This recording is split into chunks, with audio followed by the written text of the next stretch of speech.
In 1785, several children in the township of Blair, Maryland, accused Ellie Kedward of witchcraft.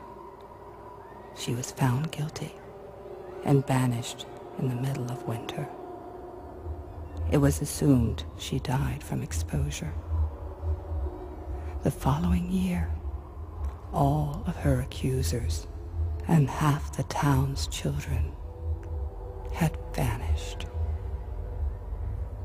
Fearing a curse, the entire township fled as soon as the weather broke and vowed never to utter the name Ellie Kedward again.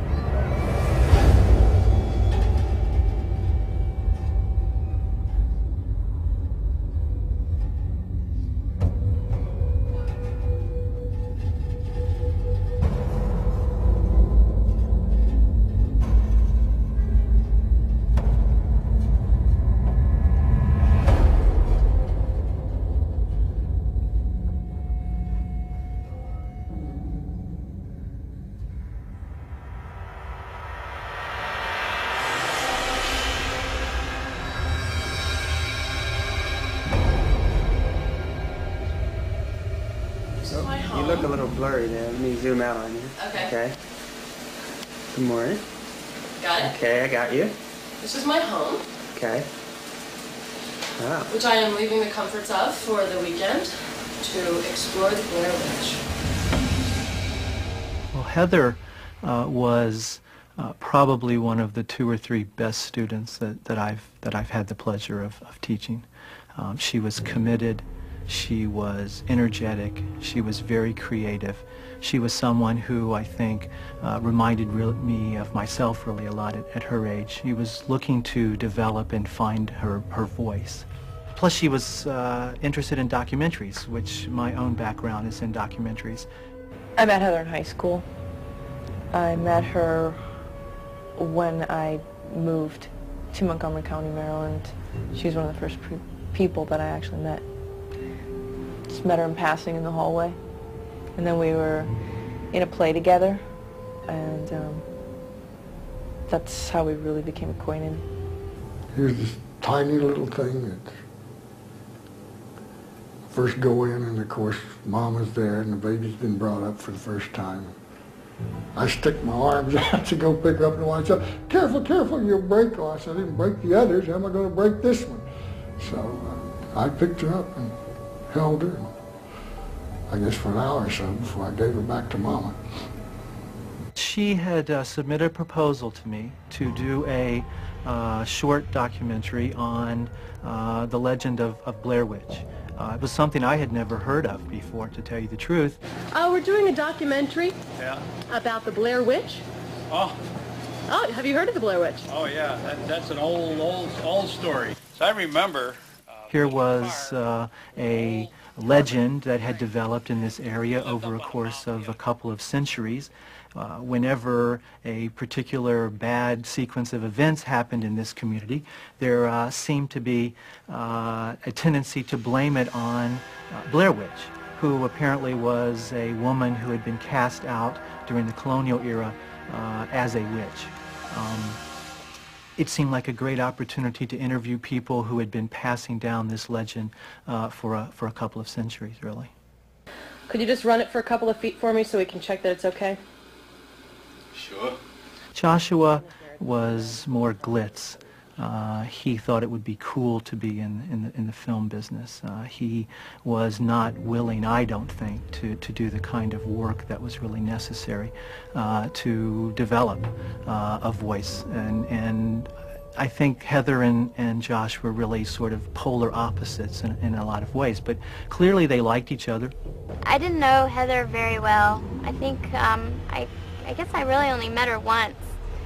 And that's when she was talking about the Blair Witch documentary and going into the woods and wanting Josh to be a part of that.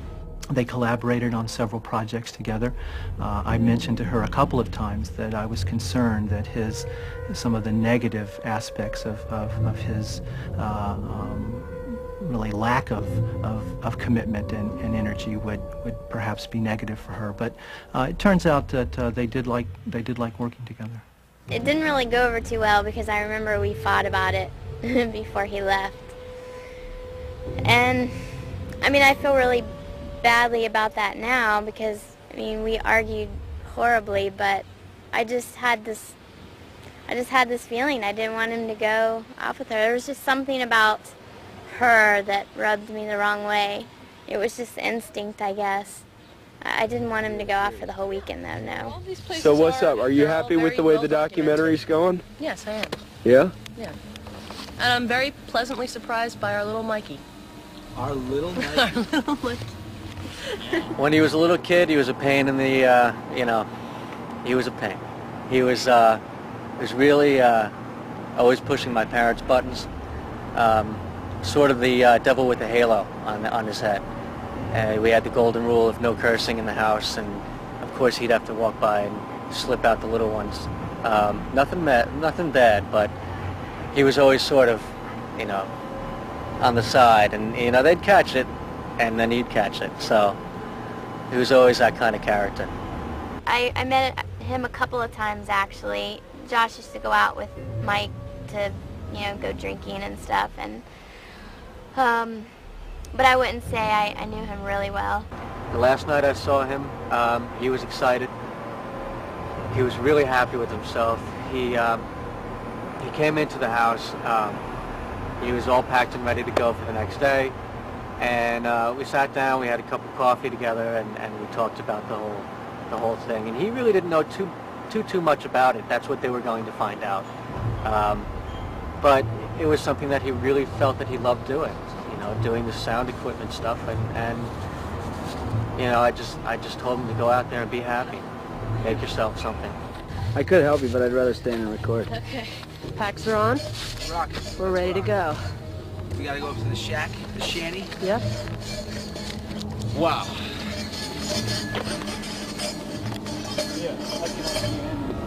Oh my God, this is very heavy.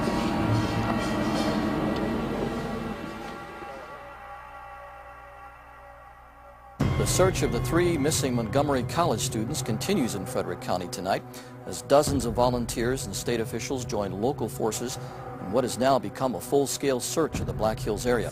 Local officials, combined with over 100 search volunteers, have failed to come up with any signs of the 3 missing filmmakers. Montgomery College film students Heather Donahue, Michael Williams, and Joshua Leonard were reportedly shooting a school project about a local myth called the Blair Witch. At this time, their whereabouts are still unknown.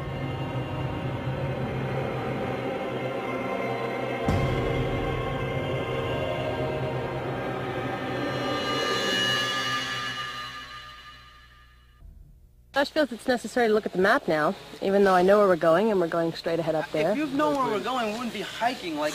We're in the middle of the woods. Some of it is off-trail hiking. I have harbored some guilt because as I looked back over the proposal later, I realized that I had neglected to notice that Heather had suggested going into the woods for a couple of days working on the film.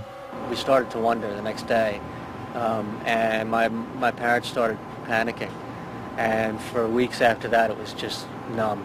I don't really remember feeling too much other than numbness. When I saw her mother, that's probably the first time I really felt it, and I started to cry. The only piece of evidence found by police was Joshua Leonard's car parked on Black Rock Road. We checked the car over completely, never found any clues with the vehicle. We checked with witnesses that may have seen the film students, and we can never locate them. The Black Hills search of 3 missing filmmakers has been called off. 10 days and thousands of man-hours have been unable to produce any clues to the cause of the mysterious disappearances. Family and friends of the Montgomery College graduates are holding on to the hope that someone or something will provide some answers.